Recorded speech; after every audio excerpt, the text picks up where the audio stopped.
Hey everyone, Alon Mizrahi here. This is the Mizrahi perspective, giving you the Judeo-Arab anarchist version of events. And there's a lot to unpack in what's going on this week. I think that the main feeling at the moment for many people on the resistance, the cultural resistance to Zionism, occupation, apartheid, and genocide, and many other things we really, really hate and don't want in our lives and our societies.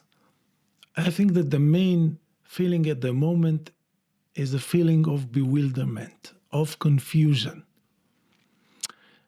It's hard for us to understand where things are going. What is the meaning of this ceasefire agreement that happened all of a sudden, out of the blue? In just a couple of days, something that seemed like it was going to go on forever, suddenly it supposedly stops. And we don't know what it means. This is the reality of it. I think that we don't know what it means. And in this video, I'm going to talk about how we got here and what is the meaning of this moment, if it has any meaning, okay? Because it's very possible that it doesn't have any meaning. But I'm going to talk about all of this. But before I begin, I wanna stress something, because I'm always putting the emotional and psychological effect of things first, because this is the most important element of everything that's going on, of every relationship, of any situation. This is the first and most important thing. Our political world, our reality is made up of the things we believe in. Okay, what we believe is happening, what we feel is happening, becomes our reality. So I always talk about this first. And why am I saying this now? This feeling of confusion that I began with, this sense of what's happening? What is this? And we know we can trust it because it's Israel and it's the US and it's Jared Kushner and Trump. I mean, the biggest liars and deceivers we have seen in our life. Okay, we know we can believe any word they say, but still they have this ceremony and they sign the documents and they make the announcements. This is confusing. And my first point in this video is this confusion, this bewilderment that we may feel for 1 minute or 1 day or 1 week. This is the main purpose of this so-called ceasefire deal. This is how I see things. This is the main objective of what they did. Why? I'm going to talk about this as well. You're going to have to listen a little bit more, but this is the main reason they did it, to cause this effect of confusion. Why and what bigger strategic purpose this serves, I'm gonna get to this in this video. But this is my first point. The emotional psychological effect of confusion and bewilderment is what they wanted us to feel. This is what they wanted, this is where they wanted us to be, and this is why the first thing I said, and I said it a couple of times on my Twitter, on my Substack, don't be confused. Nothing has changed. Nothing is over. Reality hasn't changed at all. Reality hasn't changed at all. I want to also talk about, to get to this point, about the meaning of this agreement and where we are, and how to not be confused. This is a main point. When you are confused, when we are confused, we are not effective. Okay, when we don't have reassurance and assuredness, when we don't know where we want to go, when we don't know what we want to resist and how to resist, and the volume that our resistance should have, we become ineffective. We become distracted. This is what they want. So my first reaction was to collect. Okay?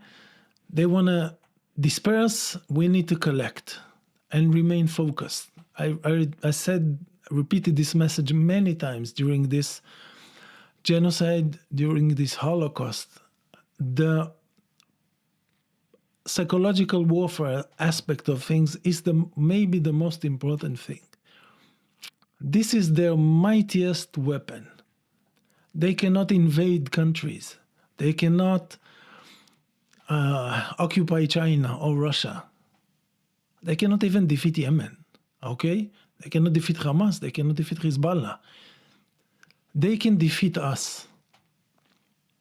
They can defeat you through messing with your mind. And believe me, enormous resources are dedicated to this point. But let me take a few steps back now and talk about why this is very important for political thinking. Okay, this is what I try to convey. This is why I try to teach people. In all honesty, all honesty, this is what I'm trying to teach people: to think politically and critically. So listen carefully. I want to explain why I said on my Substack. By the way, if you're not subscribed to my Substack, go and subscribe. You can be free subscribers.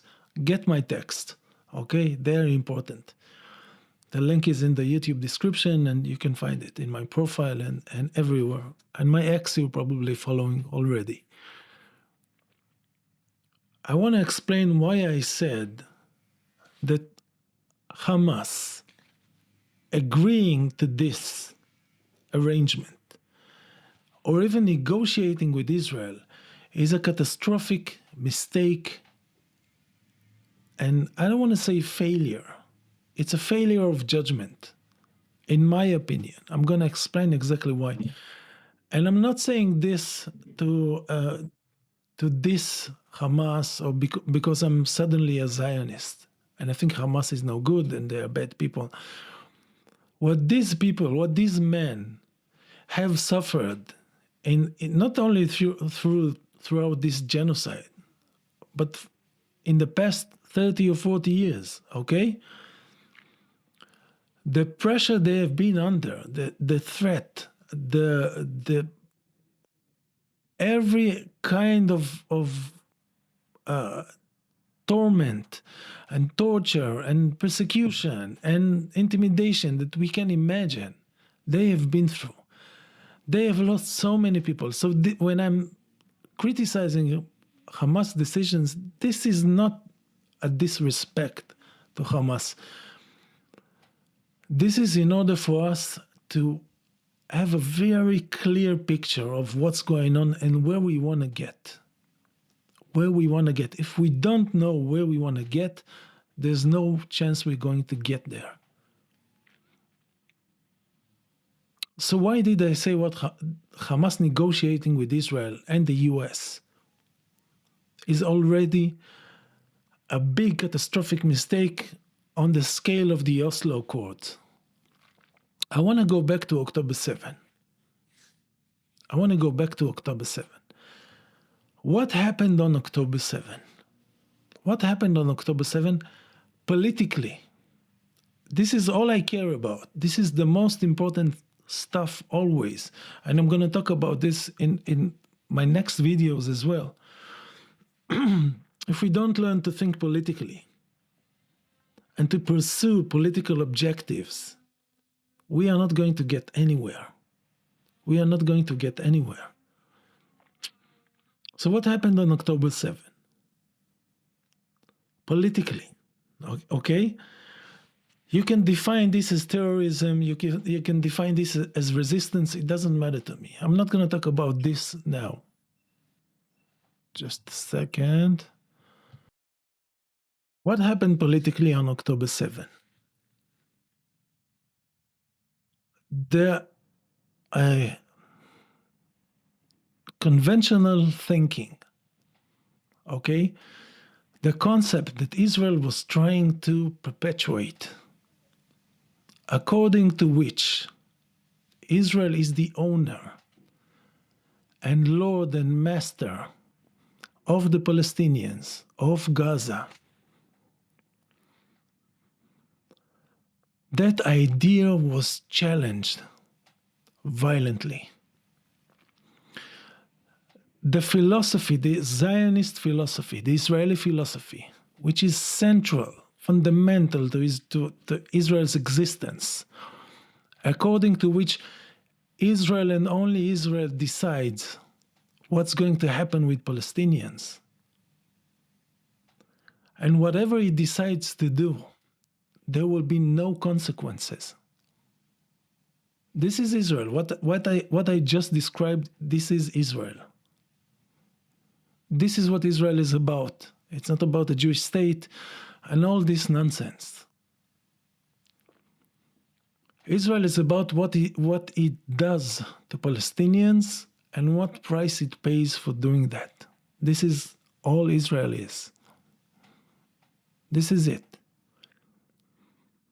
And this equation of Israel able to do whatever it wants, put Palestinians in concentration camps, keep them under occupation and under apartheid, and ethnically cleanse them again and again and again and again, without consequence. That equation was broken. Gaza said, no, this is not going to happen. The political situation which puts Jews, Israeli Jews here and Palestinians here, right? We are not going to allow it. We are going to break this. And we are going to force Israel and we are going to force humanity to see this situation, because the whole world chooses blindness when it's Israel. They pretend to not see that Israel is an apartheid state. They pretend to not see that they're children and babies. They pretend to not see the obscene two-tier legal system, one for Jews, one for Arabs, for Palestinians. They pretend to not know this is happening. Of course they know it's happening. Of course they help it. Of course they helped create this. But Gaza said on October 7, we are not walking quietly, stepping quietly into the night. We are not disappearing. You will not disappear us.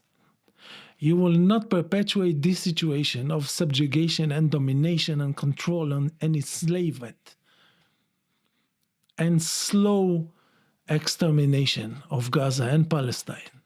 This won't happen. This political arrangement won't hold. We won't allow it.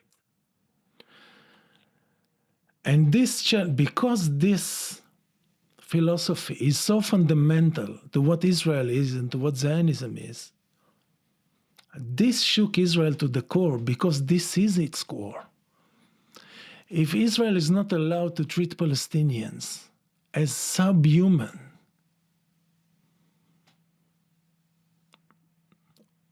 what else can it do? What else is it about?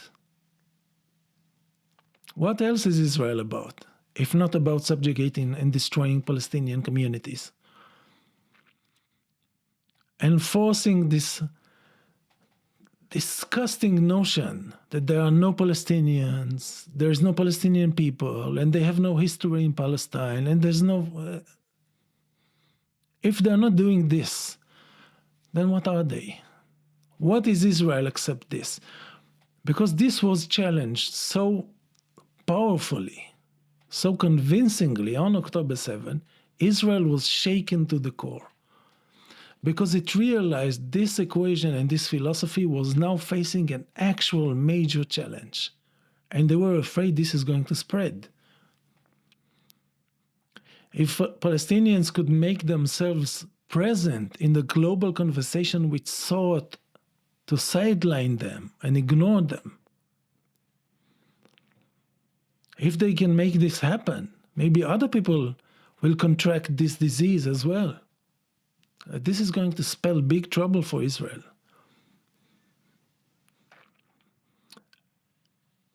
And the Israeli panic was justified, as we have seen over the past 2 years, because this virus of equality, this anger at Israel, this changed situation where things are not, people are not willfully blind anymore. Now they can see. This veil, this heavy curtain that was around Palestinians and around Palestine have been blown aside. It's now open. Everyone can see.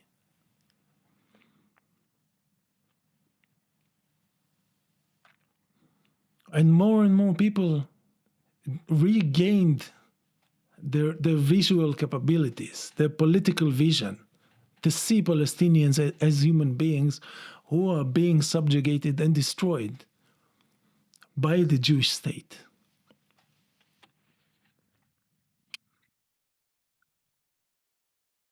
So the purpose of October 7 was to change and break this fundamental Zionist philosophy of racial hierarchy or religious or whatever it is. It doesn't matter.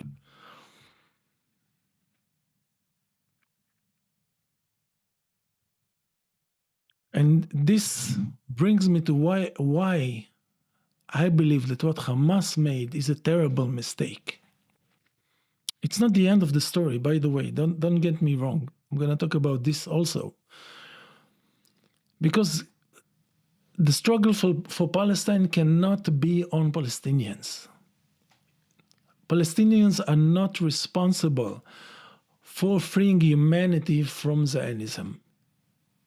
Okay, Zionism is everywhere. Zionism is a combination of so many forces. Palestinians cannot be expected to fight this alone. This is on all of us.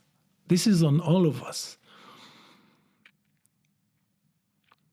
But for Hamas to sign an agreement that doesn't challenge this basic reality, this basic fundamental Zionist philosophy, that October 7 really shattered, to sign an agreement that doesn't challenge in any way Israeli control over Palestine and Gaza, this is a big catastrophic mistake. And I hope you get my point.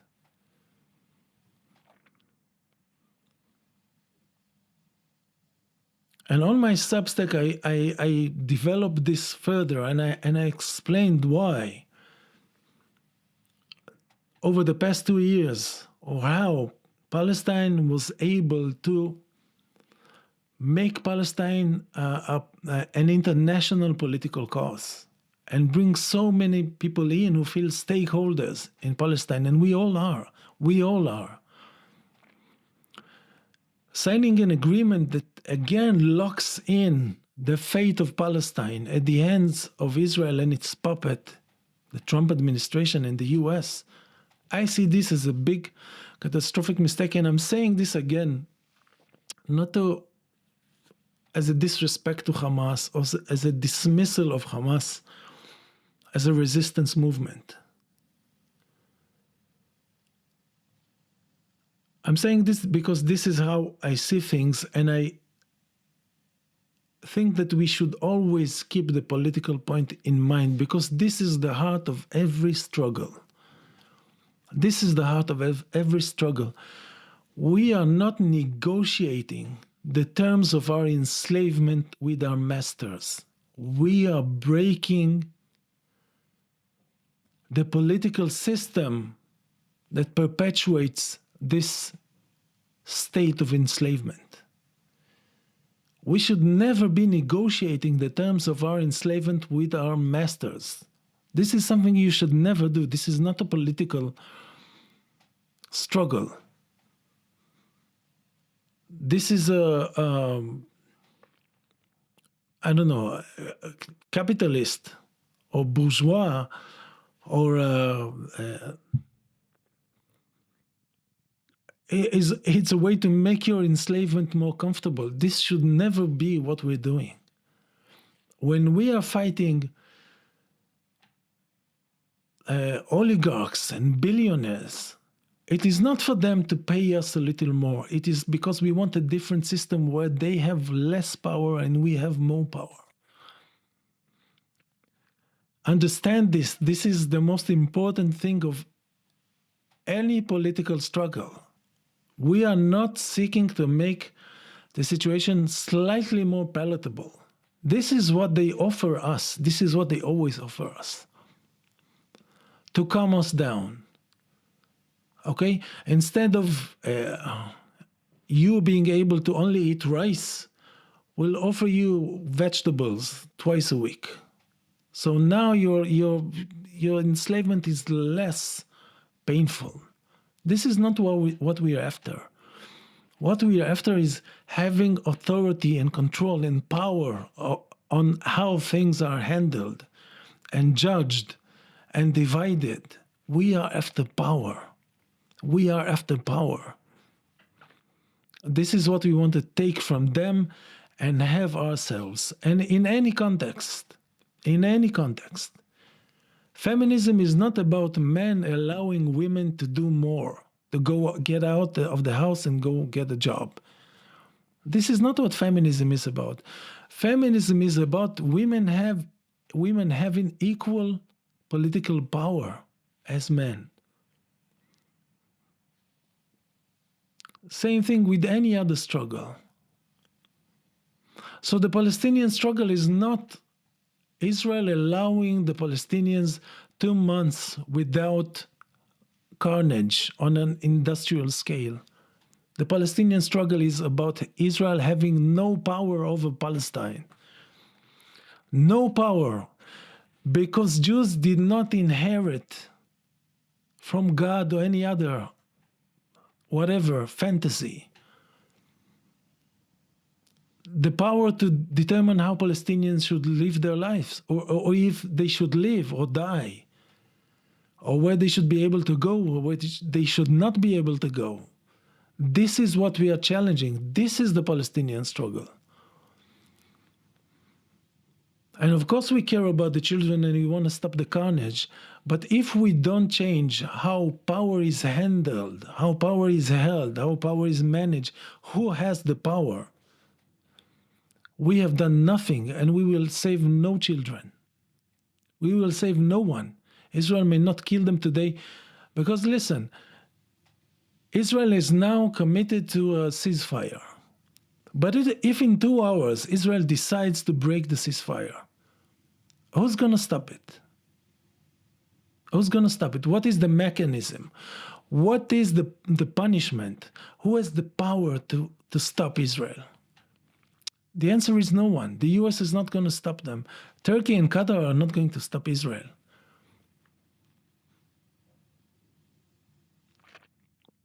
There is nothing in this deal that limits Israel's power over Palestinians. And this is why I think this is a big, big mistake. I think that at this point, where this Holocaust was, Israel was losing badly. I'm going to talk about this in a second a bit more. Israel was losing badly in every way, economically, diplomatically, culturally. They needed a way out. And they should not have been provided a way out without paying a political price.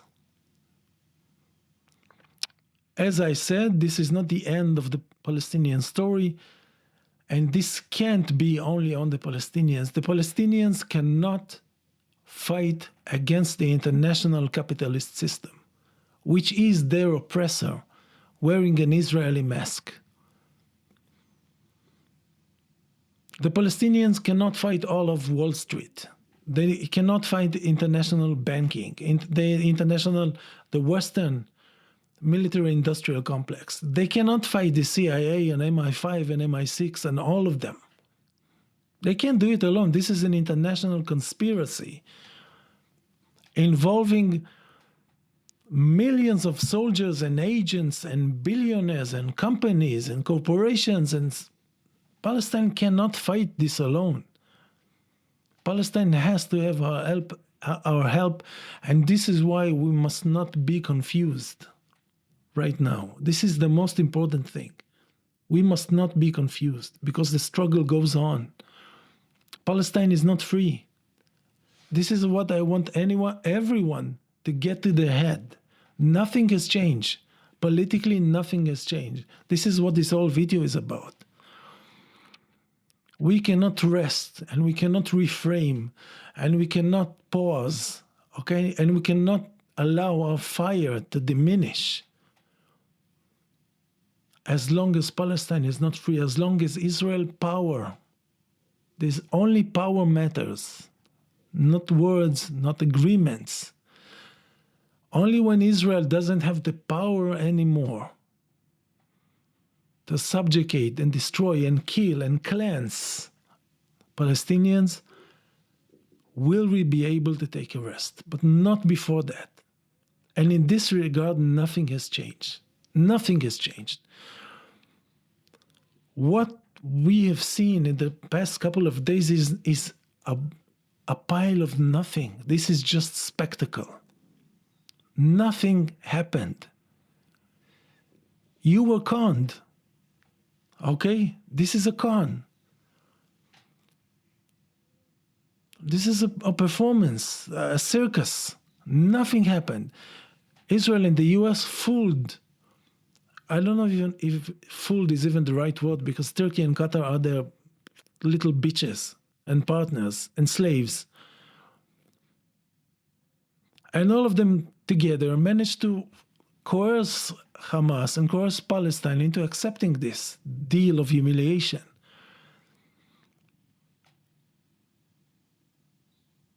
But nothing has changed. We need to maintain the same level of energy, enthusiasm, involvement. We need to even increase it. Nothing has changed. And I want to finish this with a point about the biggest struggle, the strategic struggle. As I've been saying repeatedly over the past 2 years, this is a world war. This is a world war. And it's happening in the West, and it's happening between the West and other civilizations. We are all being destroyed and subjugated and censored by the same powers.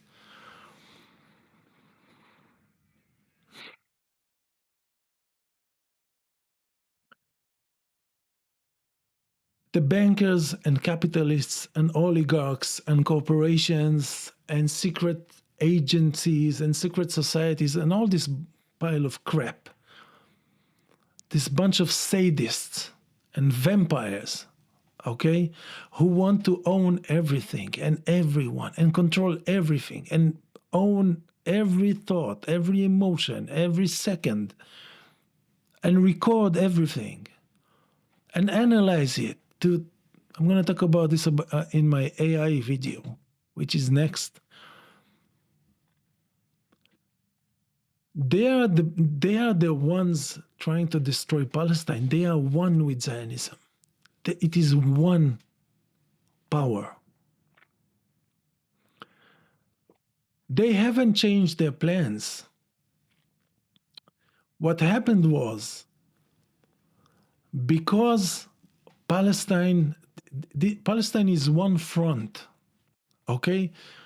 there are multiple fronts in this world war. I mean, your right to free speech and privacy is one front, okay, and the press and free press and media is another front, and your freedom to eat what you want to eat and go where you want to go and think what you want to think, be where you want to be, do what you want to do, all the basic freedoms.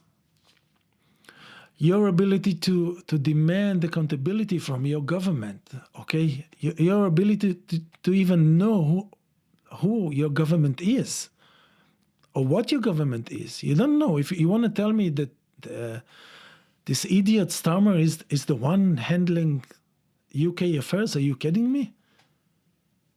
British people don't know who runs the UK, and Americans don't know who runs the US. This is all Trump's ideas? I don't think so. Who runs Germany? Who runs France? There is no accountability. There is no accountability. You don't know who does this. We know it's corporations, it's Wall Street, and so on and so on. But there's no responsibility and accountability don't reside anywhere that we can recognize. We cannot elect them out of office. It doesn't matter who's elected in the UK. Maybe a new radical set of political parties are going to change things. Maybe. I hope so. But my point is,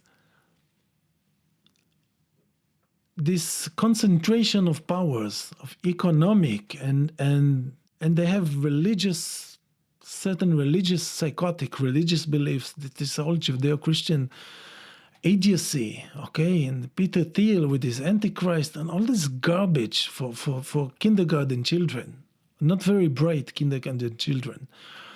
But all they talk about is Christ and the Antichrist, and to hide the fact that people cannot afford a place to live and a meal to eat. They talk about the Antichrist. And they have penetrated and acquired every aspect of life that we can imagine. They want us to dwell on nonsense, on metaphysics and bullshit. This is really insulting, but this is where we are. This group of people, for whom Zionism and Israel are a big major front, this is why they had this reaction. Zionism is an anchor for this collection or amalgamation of powers. Zionism is very important to them. This is why they defend Zionism so violently and viciously everywhere in the West. Because Zionism is crucial and central to their system. And this is why Palestine is so important for us, to free ourselves from this system. And this is why we cannot let Palestine go. And when these powers saw the amount of demobilization of millions of people, okay, in the Netherlands, in Canada, in Australia, in New Zealand, in London, in Spain, millions of people taking to the streets, waving and raising the Palestinian flag, speaking for Palestine, crying for Palestine's children, caring, learning, being involved. When they saw the United Nations General Assembly forced to discuss Palestine, when they see countries being forced to recognize Palestine, when they see countries like Spain or workers like in Italy, I want to kiss and hug every one of them, bringing the country to a standstill over Palestine, they realized this is one front where they are beginning to lose. They didn't expect this kind of resistance. Okay, this wasn't in their models. They don't want this. They don't want an open war. when the resistance, the wide cultural resistance to Palestine, this is why they signed this agreement. This is the only reason. If there was no international resistance to Zionism and to the Holocaust of Palestine, they would continue this indefinitely. But the scale and depth and level of energy and commitment of the resistance made them realize they're about to lose this war. So what they did was disengage, throw us into confusion as to what they plan, like as if we don't know who they are and what they plan. They are evil monsters.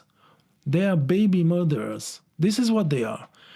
They are people who want $50 trillion and for you to live on water and a cube of vitamins and sugar, which will sustain you in a day to make them richer.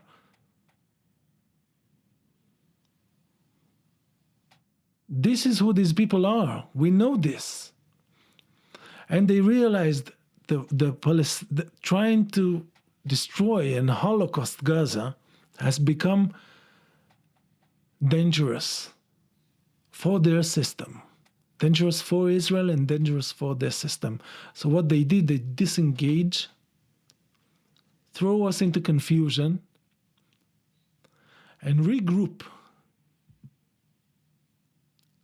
Because while we were focused on Palestine, they were taking over the entire internet of TikTok, of legacy media, of social media, all of it. This is not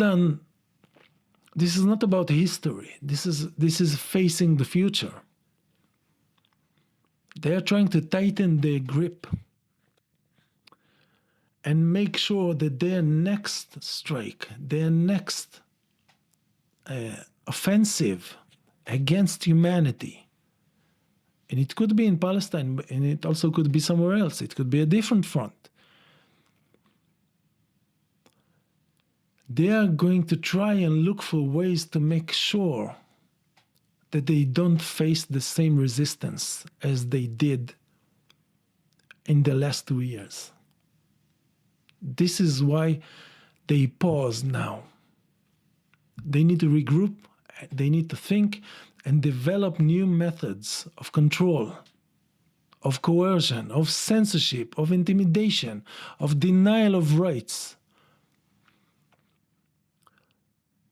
to make sure that their next assault against all of us, because Palestine is all of us, and workers everywhere are all of us, and children everywhere are all of us. This is all of us. This is humanity. Every group that they attack in every territory is all of us. They pressed the pause button. Now they are thinking how to continue, how to go on, how to promote and advance their sick agenda of total control, total ownership, with us being able to do nothing about it. And this is another big, big reason.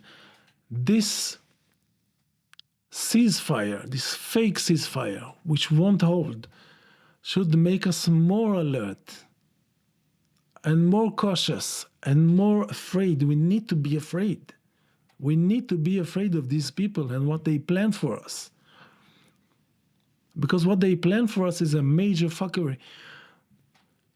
The corporations that continued to stand with Israel throughout all of this, do you think that they have a problem to envision the same future for you and me? Do you think that they have a problem discussing how to have less people? I know this sounds crazy, but they are crazy. People who mass murder children to advance their political goal and their fortunes are by definition psychopaths. And this is not limited to just one territory and just one place in just one time. Remember what I said about power. As long as these people are in power, we will not know peace and we will not be safe. They will come after us wherever we are, whatever we do, because they don't want resistance. Any form of resistance. They want compliance. They want complicity. They want obedience. And we have to remember this. And we have to remember this especially on the days and weeks where this system of enslavement and subjugation pretends to be normal. This is more scary than the actual carnage.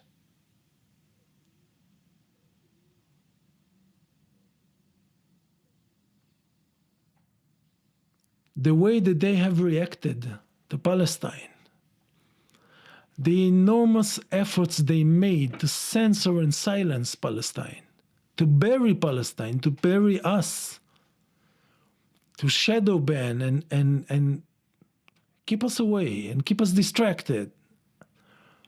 The enormous efforts that they have made against Palestine and support of Palestine should tell us they have given away their big weakness.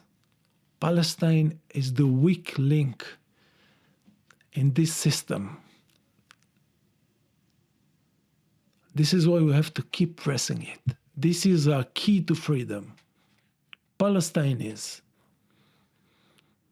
Palestine is.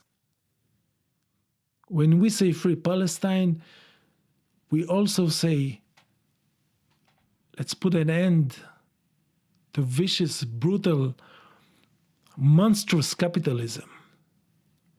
We mean it. We say it. When we say free Palestine, we mean we want to have communities. We don't want to have an atomized and broken human society. We need community. We need solidarity. We need to feel close with every group of people on earth. This is what they don't want. But when we say free Palestine, this is what we mean. When we say free Palestine, we mean everyone has a place in our society. Not only the rich, not only the white, not only the straight, not only the whatever. Everyone has a place in our society. Every religion, every whatever. When we say free Palestine, we are holding the key to our liberation. And we should hold it tightly. Especially when they try to fool and confuse us. Especially now. Thank you, and see you in the next Mizrahi Perspective video.